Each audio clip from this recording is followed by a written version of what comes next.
udah battery. Kata Matthew.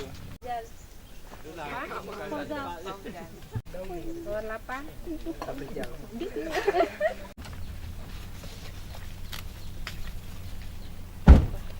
Apa?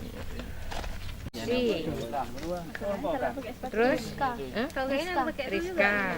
3. 4. Hah? 5. Mawar. Nazaruddin. Nizam. Korupsi. 8. Tapi di sini nggak ada plan. Ini enggak ada lagi. Itu Masih ada di dalam. Sama ibu cewek. Miswa. Nanti ditemani sama Bapak Sasrijal ya. Mana Bapak Sasrijal? Ya.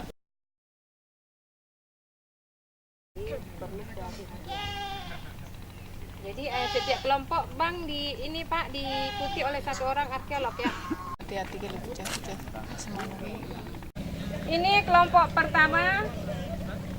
Loh, cuma 4 orang. Ada lagi. Ya. Halo. Dedi.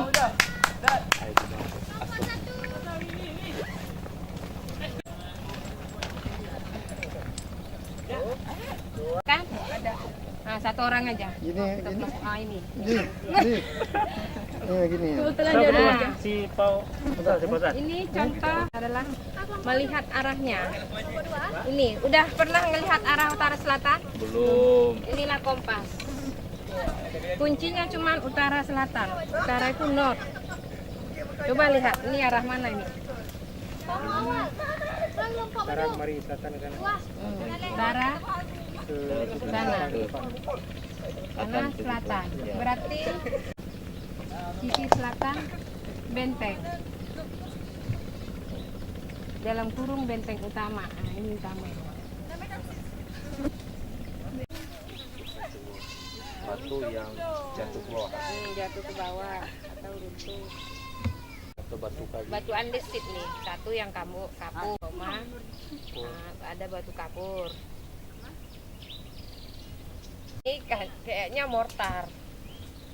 Mortar itu campuran dari kapur. Kapur dengan apa gitu kan? Belum tahu kan. Bakar dengan air. Jadi sekarang ini udah pandai ini ya kan? Utara selatan. Coba dulu saya tes dulu. Di sebelah sana.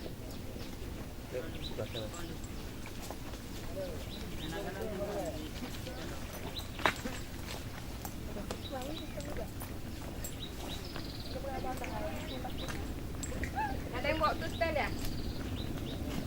Ini sebelah sini hati-hati, takut ibu sana. Sebelah sini aja kita turun. Sebelah sini. Sebelah sini ikut Bu. Ini.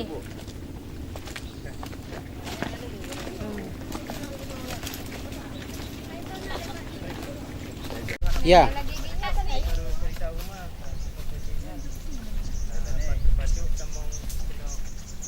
Ah, sini ambil ni. Sini berapa? Ambil, mandung tu. Boleh kami yang itu. Kan ini balik.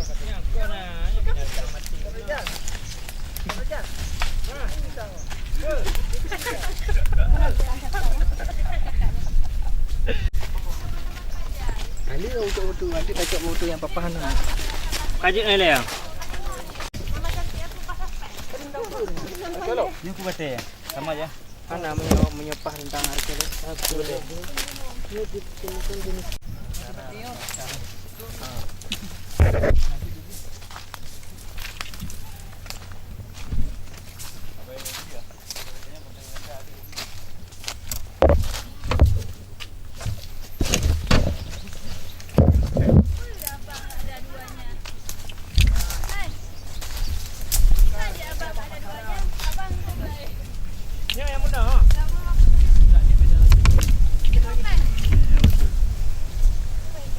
Ini benteng apa kita buat nih? Sama masih bagian. Jadi benteng sama itu. Lapis. Ah. Itu struktur pertama ya. Ini buat nomor di ini benteng berapa? Benteng ketiga nih ya. Udahlah yang tadi ada tuh yang struktur. Ini lapisan kedua dalam catatannya.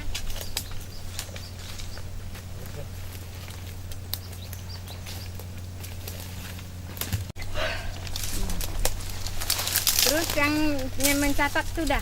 Tidak kelihatan lagi. Perekat hampir tidak kelihatan. Memang tidak ada perekat atau apa sama sekali. Coba dicek. Ini ada Bu di bawah. Perekatnya ada sih, cuma Di bawah Bu, tinggal di di bawah. bawah. lagi, Bu. Atau memang hanya batu disusun-susun. Ini sepertinya tidak ada perekat nih. Tidak ada perekat, ini alami nih. Ini alami. Ini batunya disusun. Nggak ada perekatnya, Bu. Jadi Disusun. susun. Batu rusak dia.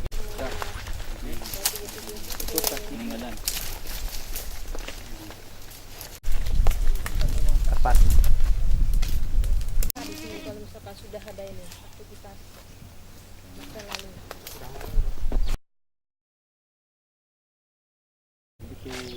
Begitu jauh. Mungkin kita bisa lihat secara langsung aja itu dibedakan dengan yang batu yang lain-lain. Nah, mungkin langsung aja kita. Observasi itu bahasa mata kemudian dulu.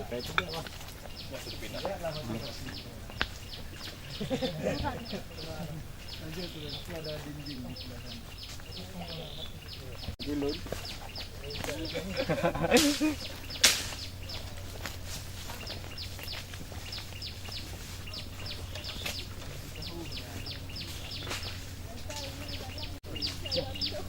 Hah?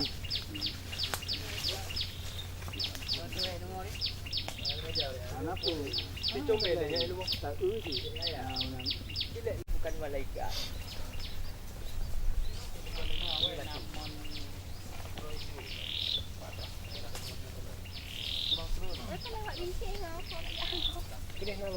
Kini aku pernah masal. Pak, mana kan?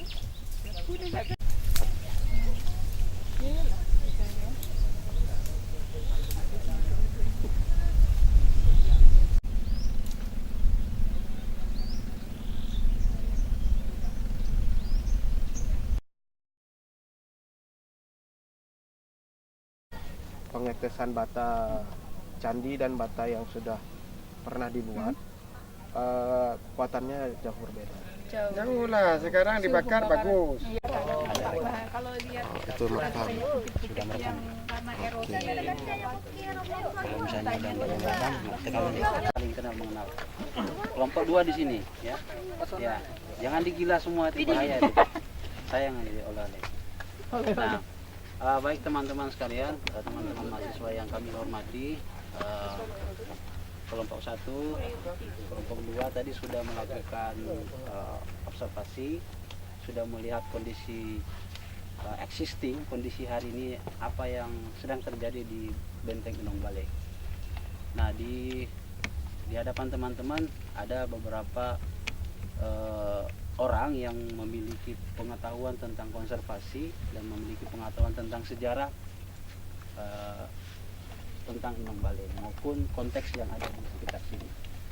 Nah, dari amatan teman-teman tadi, baik kelompok 1 kelompok 2, mungkin ada yang mau ditanyakan terkait dengan mata kuliah yang sudah dipelajari atau hal-hal yang mungkin teman-teman penasaran dengan terhadap objek. Begini dulu, input dari mereka. Jadi hasil observasinya, pengamatannya apa? Oke. Nah, Ya, Pak. per kelompok lah. Kalau begitu, kelompok 1 dulu. kita minta kelompok 1 dulu untuk presentasi, menyampaikan lah. Nah, Ya. presentasi Ya, observasinya apa? Sebelum ke sesi terus apa gitu. Nama saya Muhammad Putra, dari kelompok 2. Jadi setelah mengamati di kawasan Benteng Indomale ini, saya melihat ada perbedaan di antara 2 struktur arsitektur dari benteng tersebut. Jadi letak yang di sini itu benteng ini membuktikan arsitekturnya dia lebih berbeda dengan yang ada di sebelah selatan. Ya, Arah ke selatan jelaskan deh, sana. jangan Arah malu-malu. selatan. Jadi Tunjukkan yang bedanya. sebelah utara yang sebelah kanannya Iya. itu strukturnya tidak memakai bongkahan komposisi dari timbunan bentengnya, itu tidak memakai kerikil dan batu kapur. Sedangkan yang di sebelah selatannya, arah ke selatan, kalau kita lihat dari mata angin, Iya. itu menggunakan komposisi batu kerikil, batu karang, dengan disisipkan batu kapur, sehingga kalau kita lihat potensi kokoh dari suatu benteng itu lebih kokoh dalam daerah kita.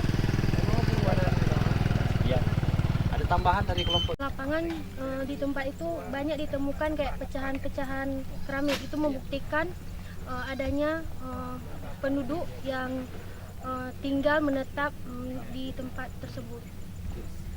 Tambahan lain, kita akan tadi keliling ya. Anggap saja kita keliling sempurna tadi, berapa sudut. Nah, bisa kalian ceritakan ke kawan-kawan lain. Nah, di sana itu banyak sudut. Atau untuk sementara dulu, sebentar nanti itu berkembang ya. Oke. Kita ke kelompok. Nama saya Kaprawi. Saya dari perwakilan kelompok 1 tadi. Kami memulai perjalanan seperti untuk arah selatan. Jadi kami turun ke bawah. Kita dapat melihat di arah selatan ini struktur bentengnya itu ada batu-batu andesit dan juga batu kapur. Selanjutnya bahan perekatnya itu dari jenis campuran kapur tadi ya? Mortar. Dari campuran dari mortar. Selanjutnya kami turun ke bawah juga, ke arah agak selatan.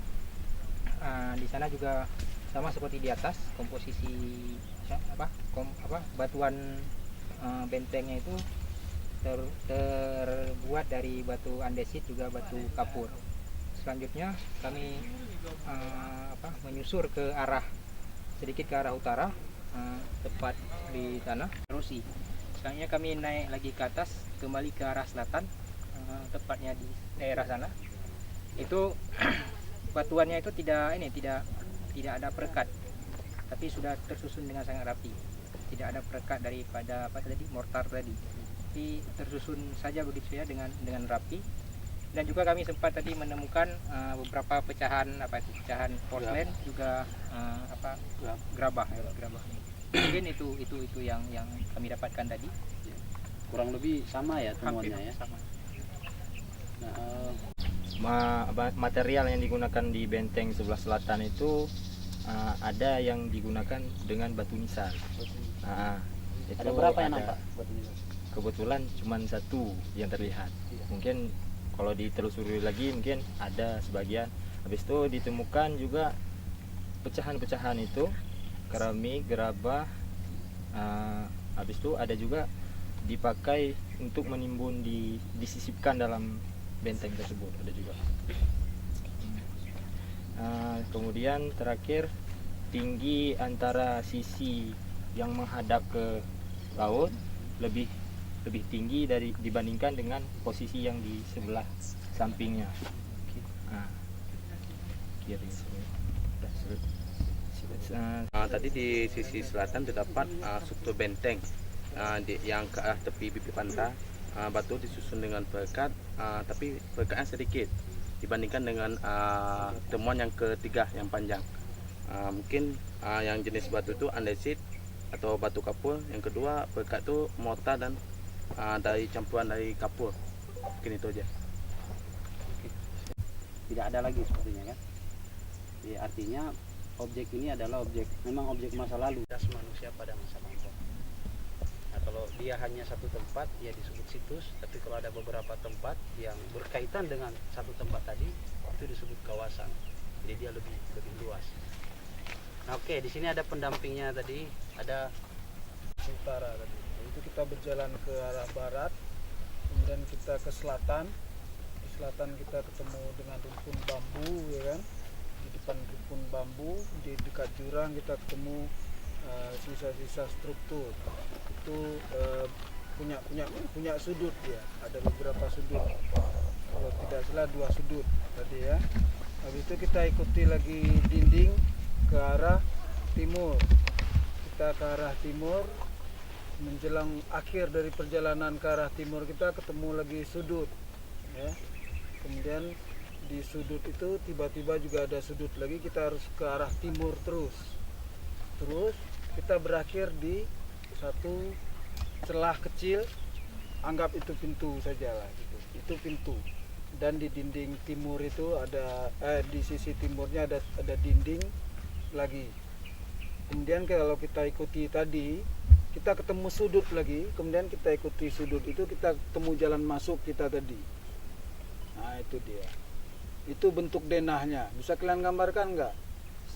Tapi kita kehilangan satu dinding tadi di dekat jurang, ya kan? Ada dinding yang tidak terbentuk di situ. Seakan-akan si pembangunnya memang tidak membangun dinding di situ. Itu nggak perlu dipermasalahkan, tetapi kita menemukan dinding lain setelah kita menuju ke selatan. Di tempat lain ada dinding-dindingnya.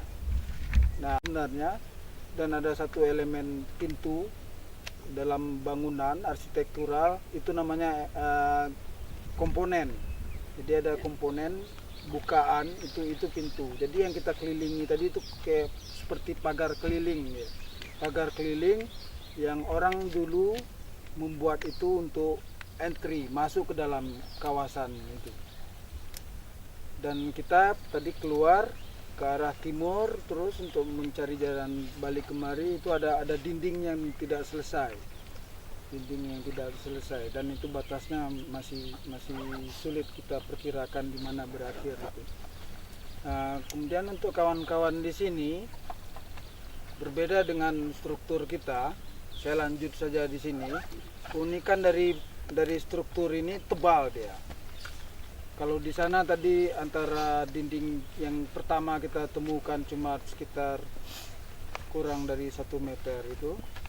Kemudian di sisi dekat tebing itu tebal. Ada kalian lihat tadi tebal itu. Nah itu lebih dari 1 meter itu cukup tebal. Untuk ketinggian kita nggak ketemu lagi maksimalnya berapa ketinggiannya. Dan konsisten untuk di sisi selatan itu tebalnya konsisten ya, terus sama itu, walaupun ada bagian yang hilang. Tadi ada bagian yang hilang dari dinding itu. Nah itu di sini memang berbeda untuk teknologinya. Teknologinya tadi menggunakan perkat lim dari semen itu, dari semen. Kemudian ada nggak kalian perhatikan lubang-lubang itu? Di sini ada lebih kurang 4 buah lubang itu. Lubang-lubang itu bukan suatu yang tidak disengaja, itu disengaja dibuat. Sengaja dibuat. Kalau digambarkan kembali bentuknya bisa bentuknya seperti apa? Setengah lingkaran itu. Kayak setengah lingkaran gitu. Ada masih utuh, kita bisa lihat dari setengah lingkaran. Nah itu tolong dicatat khusus, artinya yang ini spesifik. Nah itu, yang ini spesifik, di sana juga spesifik dengan teknologinya sendiri, dengan apa rekayasa teknologinya sendiri, dan apa susunannya tersendiri. Itu dia. Nah, sayangnya nggak ada tim ketiga rupanya ya. Oke, nah itu gambarannya untuk 2 tim. Itu tambahan saya untuk bagian kelompok 1 selatan lah. Tolong diamati juga itu bolong-bolong itu. Nah, bolong-bolong itu. Kelompok 1 kalau di dinding sebelah ini selatan dari yang ada spesi itu, sudut di bawahnya itu kan seperti lembah tuh. Di situ banyak ditemukan batu-batu yang kemungkinan besar adalah tumpukan dari dinding sebelah sini. Ya, jadi itu ada proses transformasi, berpindah. Nah berpindahnya ini bisa banyak faktor, bisa jadi akibat cuaca, hujan dan sebagainya, atau gempa, atau oleh manusia, atau oleh binatang yang berlalu lalang di sini. Jadi itu semua menjadi data yang yang kita lihat hari ini. Nah, tapi saya yakin di gambaran teman-teman bahwa tempat ini sangat rumit pasti. Kalau bisa disimpulkan dari diskusi kelompok 1 dan 2 tadi, informasi tadi, bisa nggak menggambarkan seperti apa tempat yang kalian datangi hari ini? Ada space di sini, ruangan seperti ini, kemudian ada benteng yang pakai spesi, di sebelah sana ada juga space, ada ruangan, tapi tidak memakai spesi. Kira-kira kalau distrukturkan atau dipolakan pengalaman hari ini itu sebenarnya apa di sini? Menurut kalian bisa nggak menggambarkan? Ada berapa banyak orang di sini kira-kira? Ada berapa luas tempat tinggal di sini? Lalu apa aktivitas di sini? Itu pertanyaan-pertanyaan yang merujuk pada seperti apa kehidupan di masa lampau.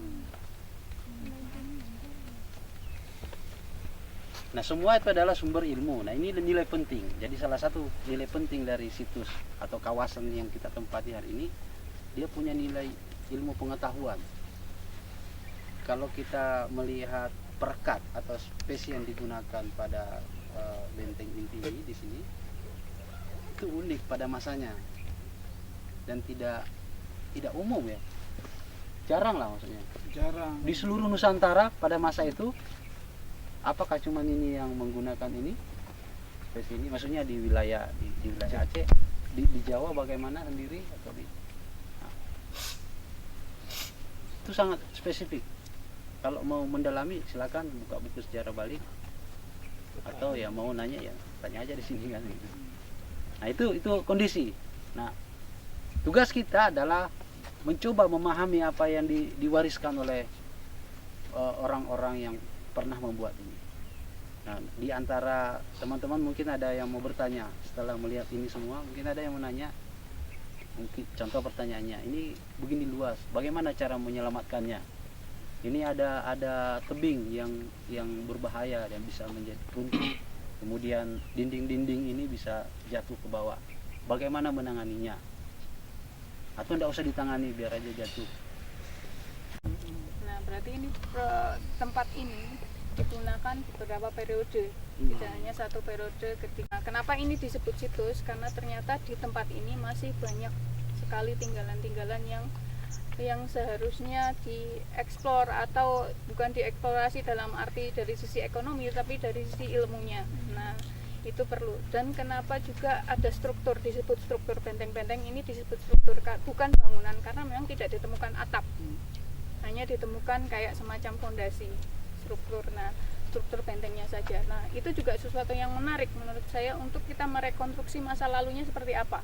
Apakah bangunan mungkin kalau memang di sini ditemukan tadi Mas Mbak menemukan potongan-potongan keramik menandakan bahwa itu tempat ini adalah tempat pemukiman dulu sebagai sebuah permukiman.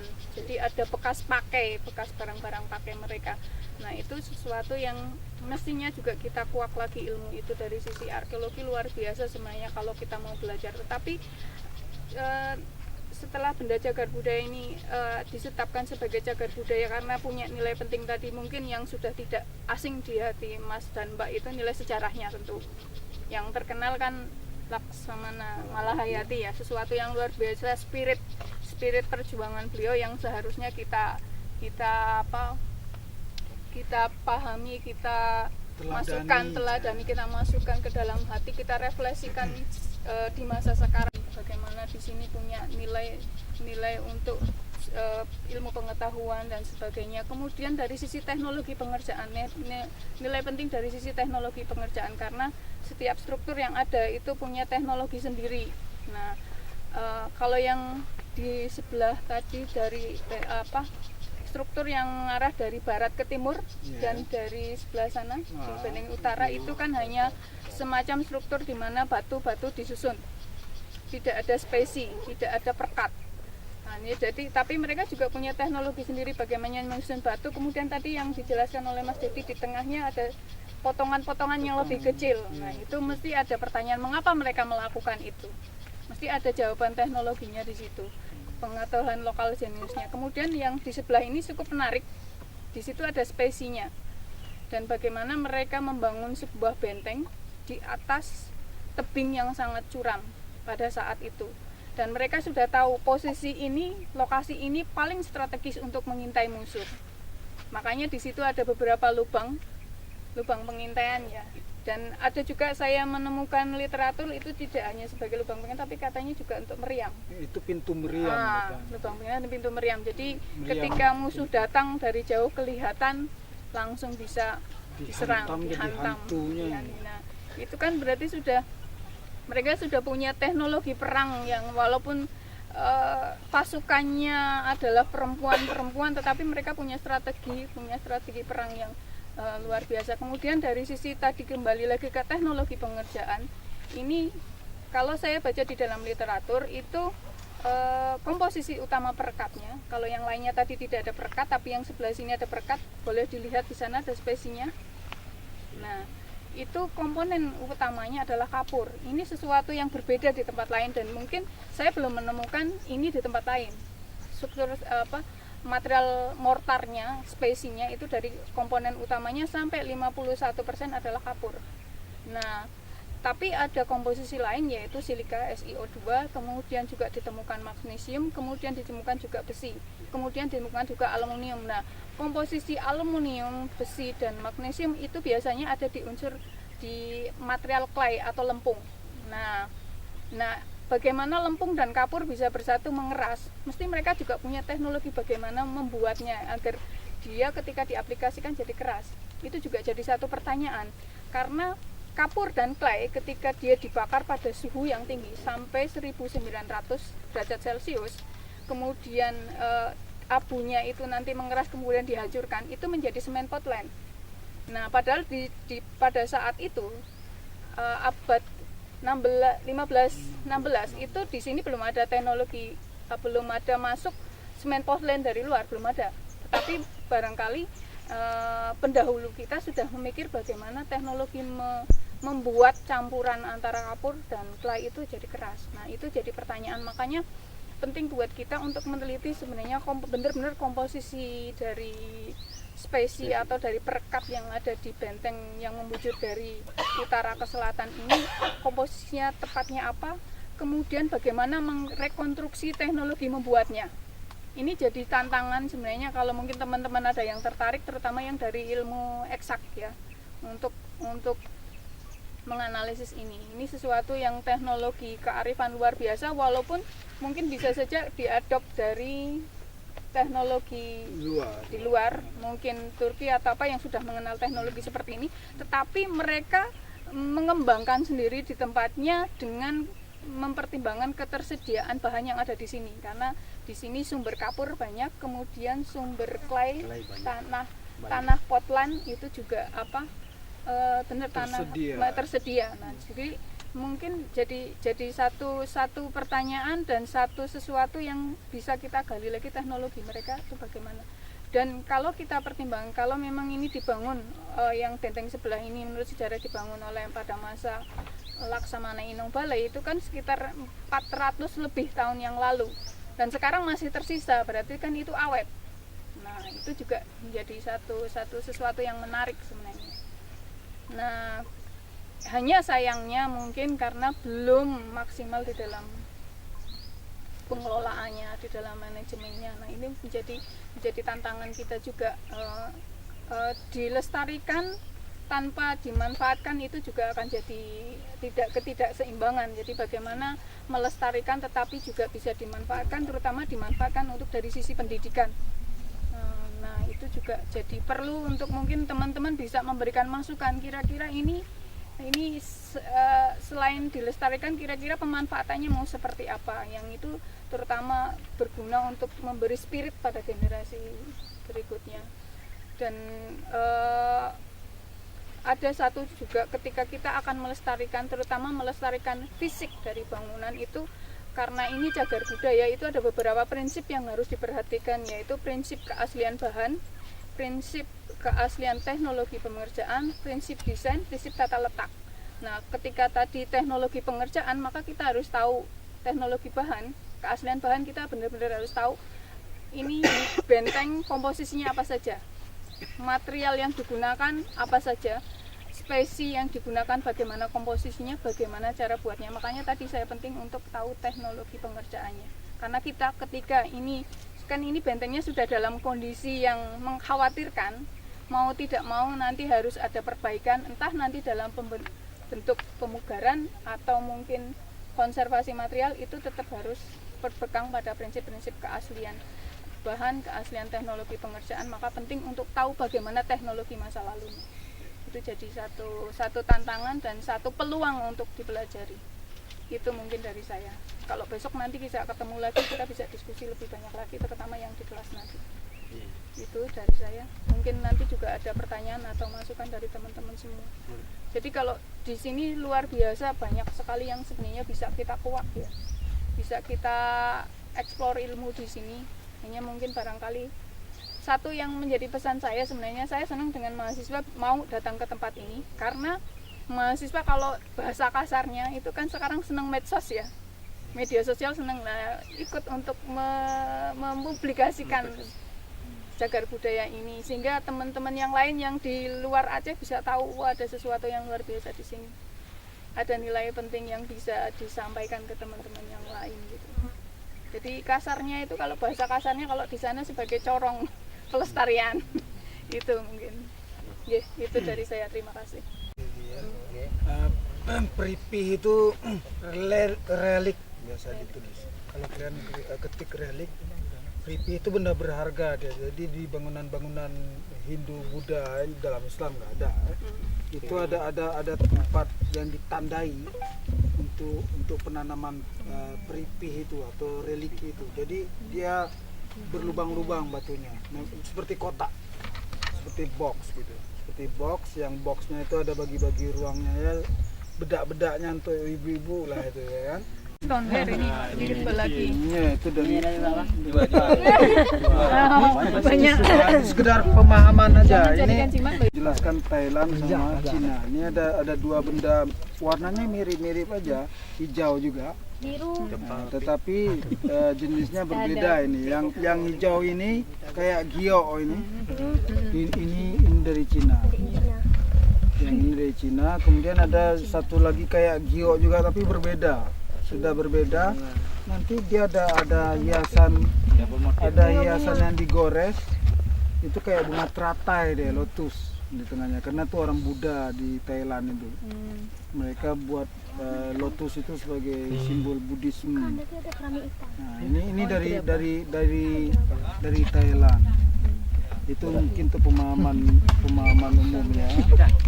Nanti ini ada biru putih. Ini tuan. Ah, ini dari era Yuan. Iya, ini sulur. Ini dari Yuan. Yuan itu Mongolnya orang Cina. Jadi Mongol itu sampai di mana-mana deh. Baghdad. Siapa yang hancur pura-porandakan Baghdad tuh orang-orang Mongol. Genghis Khan punya anaknya Kublai Khan, dia tinggal di Cina. Kublai Khan dia dirikan satu wangsa di Cina, Mongol. Nah, ini karya pengrajin Cina. Ada banyak. Dan ini semuanya bukti ada orang hidup di sini, ada penggunanya ini. Nggak mungkin babi menggunakan ini. Jadi kalau dibilang ada penghuninya di sini, ada banyak sekali, ramai, dan barang-barangnya banyak. Eksklusif ini, sebuah benda yang dihasilkan di zaman perdagangannya eksklusif. Kalian pernah dengar kapur barus? Pernah. Swarna Dipa, pernah dengar Swarna Dipa? Swarna itu emas, artinya Dipa itu pulau emas. Kita pulau emas kita. Nah, emas itu dulu ditambang banyak di Sumatera, dibawa ke India. Penadahnya India itu. Karena mereka suka cari emas. Dan kapur barus kita dari zaman purba sekali itu sudah sampai ke Timur Tengah.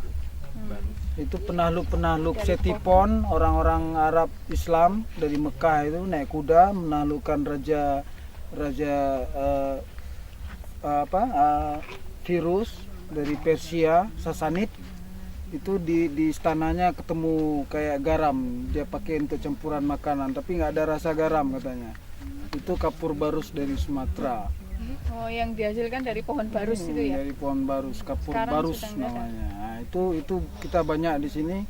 Dulu saya sempat lihat ada pohon cendana di sini. Pohon cendana getahnya itu tuh mahal sekali, baunya luar biasa. Tapi di sini nggak ada lagi baunya. Nah, itu salah satu barang-barang mahal, eksklusif. Nah, begitu, bukan cilet-cilet. Nah, gitu ya. Nah, tadi ada yang bilang, oh lada Pak. lada itu perdagangan di zaman kemudian. Tapi sebelumnya itu ada emas, ada getah-getah harum itu, dan ada kayu-kayu bagus. Bak sepeng, lam sepeng pernah dengar kalian kan? Lam sepeng, ya. Bak sepeng itu pencelup warna untuk menghasilkan merah marun. Pewarna itu bak sepeng. Saya tahunya dulu kecil-kecil saya telur itu jadi merah semua. Bak sepeng. Untuk kenduri mulut. Nah itu dulu untuk baju, untuk pewarna baju. Nah itu gambaran siapa yang tinggal di sini, dan alasan ini sampai kemari karena bak sepung, emas, kemudian apa lagi, kapur barus, cendana, dan gading gajah. Tempat kita banyak gajah, lo gadingnya itu mahal. Ada yang bilang juga badak katanya gitu. Catatan Cina ada. Misalnya Lambadu, nak ke ujung Pancu dan nama kampung Lambadu. Nah, silakan ambil nih koleksi Jerba ini. Siapa punya siapa? Ya, mau pulang. Kembalikan lagi besok. Ya, mau Yaitu dari kampus UEU Universitas Islam Aranire, jurusan Sejarah Kebudayaan Islam. Dalam optimalisasi publik untuk mempublikasikan cagar budaya, termasuk salah satunya adalah mahasiswa. Mahasiswa di sini yaitu mahasiswa sejarah yang nantinya akan menyebarkan pelestarian ini, bagaimana cara penanganannya, bagaimana. Makanya kita undang anak-anak mahasiswa ke sini untuk melestarikan cagar budaya ataupun menyebarluaskan pengetahuan mengenai cagar budaya. Sekarang ini memberi tanggapan dari ibu dosen yang mengasuh anak-anak yang ke sini. Kalau bisa Bu, tolong diberi tanggapan. Ya, karena ini dadakan. Ya, kehadiran mahasiswa dalam pelibatan arkeologi publik, kalau di sini sebagai konservasi Benteng Inong Bale mungkin sangat perlu dilakukan, karena itu salah satu tujuan dari cagar budaya itu kan pendidikan. Nah, pendidikan di sini tentunya melibatkan semua elemen pendidikan termasuk perguruan tinggi. Apalagi kalau yang jurusan Sejarah Kebudayaan Islam, itu salah satu objek atau media didiknya itu adalah jejak-jejak arkeologi itu sendiri atau jejak-jejak sejarah itu sendiri.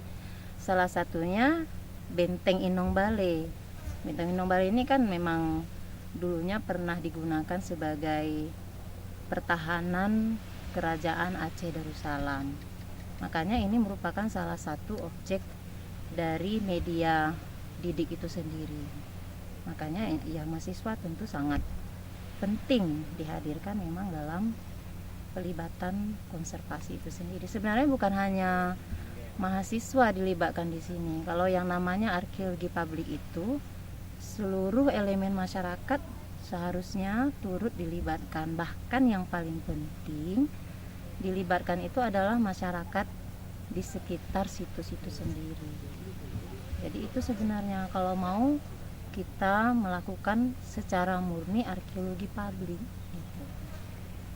Pertemuan kemarin itu dalam FGD yang dilakukan di kantor BPCB itu, sebenarnya yang saya sarankan itu salah satunya untuk arkeologi publik itu waktu melakukan kegiatan konservasi, kegiatan apapun yang dilakukan oleh pihak BPCB, sebenarnya disitulah saatnya dilakukan arkeologi publik. Jadi ke depan kalau bisa memang ya masyarakat tuh sebahagiannya itu memang sebagai orang konservernya gitu yang melakukan konservasi itu sendiri, karena pemilik situs di satu tempat itu adalah sebenarnya masyarakat setempat.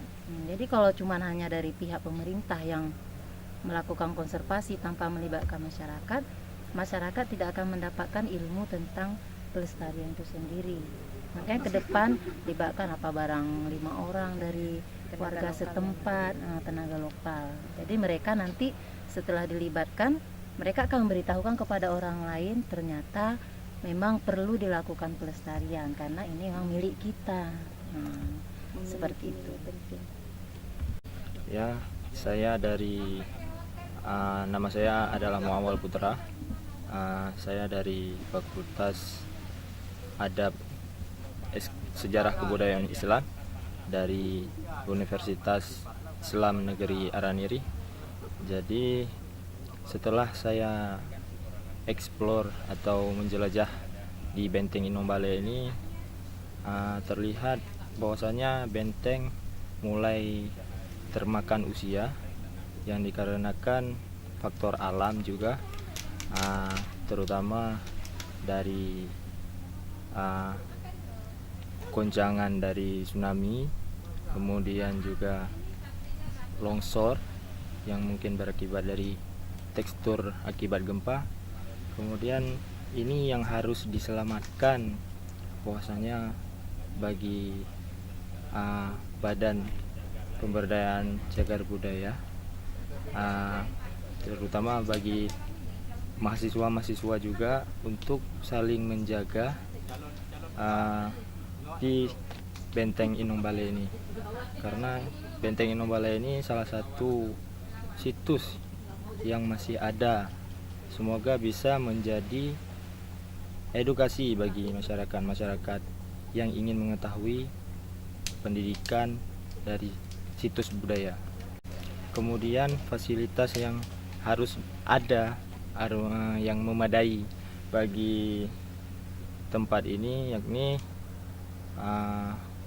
mengetahui kondisi alam yang tidak menentu, yang waktu kami datang tadi dengan cuaca yang agak cerah, kemudian tiba-tiba diguyur oleh hujan.